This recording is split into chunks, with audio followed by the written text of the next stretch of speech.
Baik, assalamualaikum warahmatullahi wabarakatuh. Om Swastiastu, Namo Buddhaya, Rahayu, dan salam pramuka. Salam.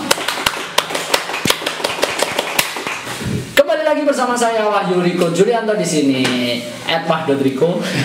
Tetap dengan Wahyu Riko di sini ya, karena teman-teman masih belum mau juga ini suruh mengisi ke sini. Jadi tetap saya dan saya di sini karena gak tahu nih teman-teman dari DKC juga saya ajakin masih belum mau menggantikan saya.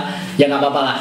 Hitung-hitung sama kita cari hiburan aja. Ini nanti kita cari ilmu yang luas. Tetap jadi host kayak gini juga menyenangkan sekali karena kita kenalan banyak orang, terus ya banyak lah. Yang penting sukanya semua, nggak ada dukanya kok kalau jadi seperti ini. Nah, hari ini kita akan membahas tentang bencana nih. Nah, kan barusan saja kita berduka. Ya, kemarin Gunung Semeru barusan meletus. Semoga yang di sana tetap aman dan selamat dan tetap sehat. Buat relawan juga tetap sehat. Nah, kali ini kita akan mengundang perwakilan anggota Brigade Penolong. Nah, nanti kita akan membahas secara umum saja karena kalau kita mencari info tentang BNPB dan lain-lain kan pastinya masih sibuk di sana. Kita membahas secara umum, secara ya sebagai orang awam aja. Kita nanti bahas tentang bencana, bagaimana kita harus menyikapi dan lain sebagainya. Dan kita kedatangan Kak Imama Yuda. Assalamualaikum Kak Imama. Waalaikumsalam. Baik, mungkin bisa diperkenalkan diri sebentar Kak.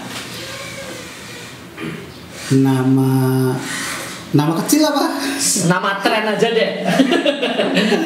Baik, nama pemberian dari orang tua ya Imama Yuda Manggala. Nah, kebetulan saya kuliah di teknik sipil ya, ada gelar ST bilang. Itu aja. Gitu, ya. Saya kira itu aja yang perlu diperkenalkan. Perwakilan anggota BP yang jelas. Perwakilan anggota BP. Karena kemarin kan komandannya BP Pak Muji kan udah ngisi. Oh udah. Udah ngisi tapi bahasanya kita bahas IPDN. Jadi kalau mau undang Pak Muji lagi, Pak Muji sekarang juga udah sibuk. Jadi kita undang. Bukan masalah double cost ya? Enggak. Kita ngundangnya karena udah sibuk aja. Jadi kita cari kemarin ngajak Kak Adi wis Kak Imama wis yang paling enak kan. Kalau di sini manggilnya enak Kak Yuda ya. Gitu ya? Biasanya Kak Yuda soalnya. Wis gitu aja. Baik, mungkin ini Kak Yuda. Pertama-tama kita bahas BP dulu sih. Brigade Penolong apa sih Kak sebenarnya? Brigade Penolong ya. Brigade Penolong itu sebetulnya Brigade Penolong itu apa ya? Wahana sih. Apa sih ya? Wahana atau tempat, dia di bawahnya kuartir sih, di bawah atau di dalam kuartir cabang Maupun khususnya di Jawa Timur gitu, khususnya itu. Dulu waktu saya tahun berapa saya lupa, yang jelas waktu masih sekolah, yang jelas waktu SMA itu pernah dengar bahwasannya bukan BP sih sebenarnya dulu, Regu Penolong gitu. Regu Penolong. Akhirnya seiring berjalannya waktu akhirnya mengalami perubahan nama dan sebagainya. Akhirnya itu BP. Tahun berapa saya lupa, mohon maaf. Tapi kembali ke BP khususnya memang di Jawa Timur. Tapi kalau di kuartir nasional secara keseluruhan itu masuk di Pramuka Peduli.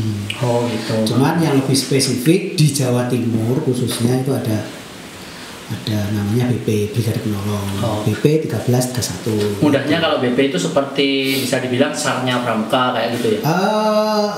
Kalau SAR menurut saya itu kok terlalu nanti saya khawatirnya ada apa namanya,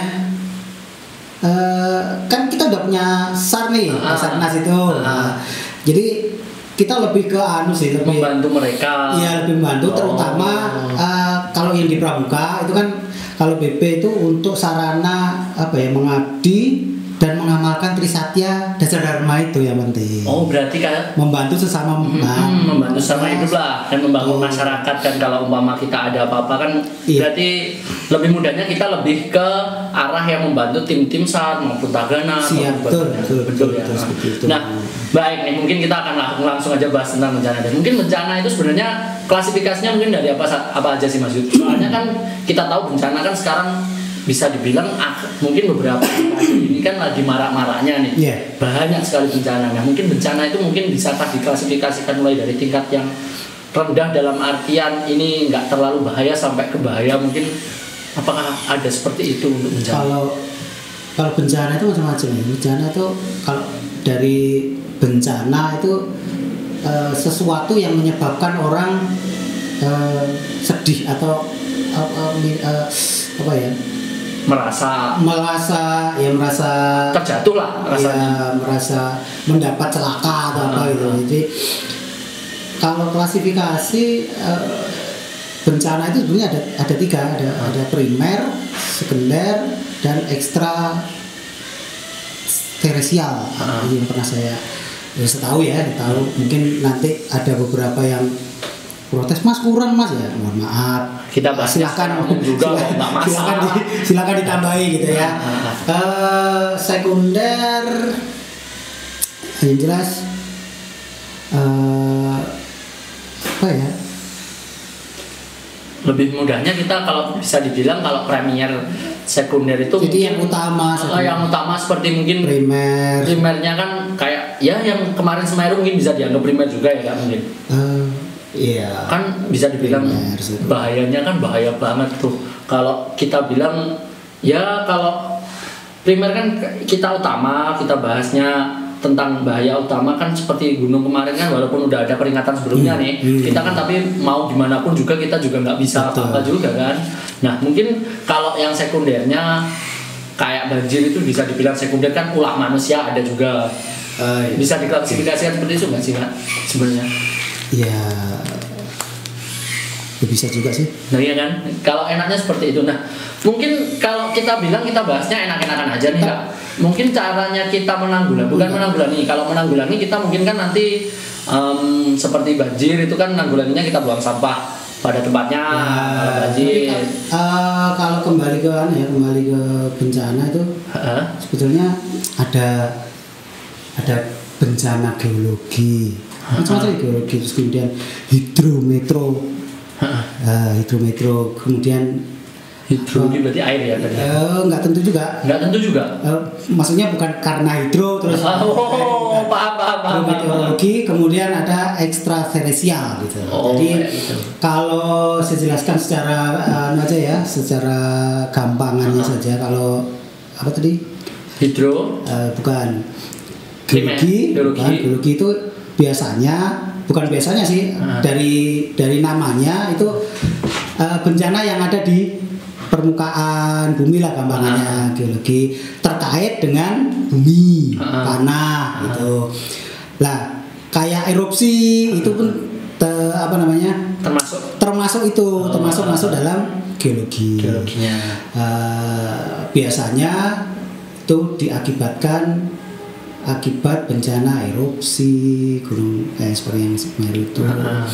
Terus kalau hidrologi atau meteorologi itu biasanya di daerah perkotaan kayak Blitar, Kota itu kan ya mungkin kalau gunung api agak masih jauh. Iya, lumayan jauh lah. Nah itu hidrometeorologi itu apa ya, iklim. Jadi iklim, terkait dengan iklim. Nah sekarang ini kan cuacanya nggak bisa ditebak, ngawur banget. Jadi waktunya musim panas tetapi masih ada hujan beberapa kali. Terus kemudian itu diakibatkan dari ulah manusia. Contohnya penebangan pohon.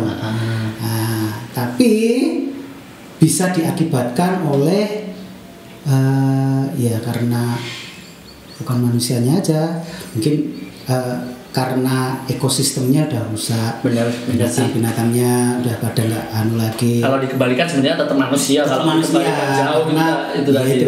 Manusia yang paling sempurna di satu ekosistem kan. Seperti itu. Terus kemudian kalau ekstra terestrial itu bencana yang diakibatkan sebenarnya jauh dari bumi sih, di luar angkasa. Sedangkan kita kadang-kadang ada tuh dengar berita ada meteor jatuh, hujan meteor karena tumbukan asteroid yang ada di luar angkasa, kemudian serpihannya atau apa itu jatuh ke bumi. Kayak di luar negeri pernah ada tuh yang jatuh meteor sampai membentuk kawah ratusan kilometer. Padahal yang jatuh cuma sedikit itu kan. Itu juga termasuk bencana juga. Gitu. Nah, mungkin ini langsung aja nih kita kan dari bahas bencana ya, Bang. Yang paling penting ini. Jadi teman-teman semuanya, yang paling penting itu kalau di bencana kita yang paling penting nggak usah panik ya sebenarnya. Iya. Kalau dibilang kalau kita sampai panik kan yang paling nggak enak itu kalau udah panik biasanya kan teman-teman, ya kan teman-teman biasanya ibu-ibu ya banyak. Yang jelas kalau ada biasanya sih normally manusia itu mesti panik duluan itu Manusia justru malah berakibat nanti fatal. Contohnya misalkan nih kalau kita naik gunung, misalkan kalau kita merasa tersesat, ya sudah kita istirahat, duduk, menenangkan diri supaya berpikir yang jernih, supaya dapat berpikir yang jernih. Kemudian kita tentukan nih. Jadi harus tenang sih, harus benar-benar tenang. Jadi kalau misalkan ada erupsi nih, misalkan ya semoga tidak. Misalkan ada kemarin erupsi, wah ada gunung meletus gitu. Waduh kita udah panik lari duluan, nah, kita nggak mikir gitu kan di depan ada apa atau pas ada motor ada apa kan ya, justru malah itu nanti akan lebih parah. Kalau misalkan dikaitkan dengan kita pas naik gunung kan memang harus tenang dan lain sebagainya itu ya duduk, kita tentukan arah yang benar, kemudian kalau bawa kompas ya kita lihat kompas kemana arah yang kita akan tuju, kita tentukan. Jadi harus tenang lah. Ya intinya harus tenang ya. Nah kalau kita ngobrol-ngobrol tentang bukan lemah loh ya, bukan enggak. Yang jelas kalau lemah kan kita nanti wah bencana langsung tidur. Kalau yang kita tenangin kan, maksudnya kalau umpama panik nih, maksudkan kita kalau umpama panik biasanya kan yang paling mudah aja deh, banjir ataupun ada gempa bumi. Kalau kita panik kita lupa pintunya kita. Ya, bener kan? Nah, kadang-kadang pintu kunci sudah nancep itu tetap diputer-puter gitu. Padahal udah bisa dibuka. Padahal sudah bisa dibuka gitu. Sebenarnya panik itu malah jadi momok utama kalau terjadi bencana sebenarnya. Ya memang kalau di relawan sendiri biasanya yang pernah saya baca di sebuah artikel memang sebelum kita menolong orang lain memang kita harus siapkan diri kita untuk siap aman dulu. Oh, siap aman dulu. Siap aman. Setelah itu baru kita mengamankan orang lain. Oh, kayak gitu kalau dari relawan ya. Nah, kita langsung aja nih ngobrolin tentang Semeru kemarin, Mas Yud. Kan kalau kita bilang Semeru kemarin itu kan bisa dibilang sebenarnya udah ada udah ada pengumuman kalau itu mau meletus. Maksudnya udah ada tanda-tanda lah. Tapi kan sepertinya letusannya itu mendadak banget nih. Kalau kita ngobrol aja sini Mas, kan mendadak banget. Nah mungkin kalau kita sebagai orang awam di sana sebenarnya yang bisa kita lakuin sebagai warga sana itu sebenarnya seperti apa? Kan banyak yang kalut tuh Mas kemarin.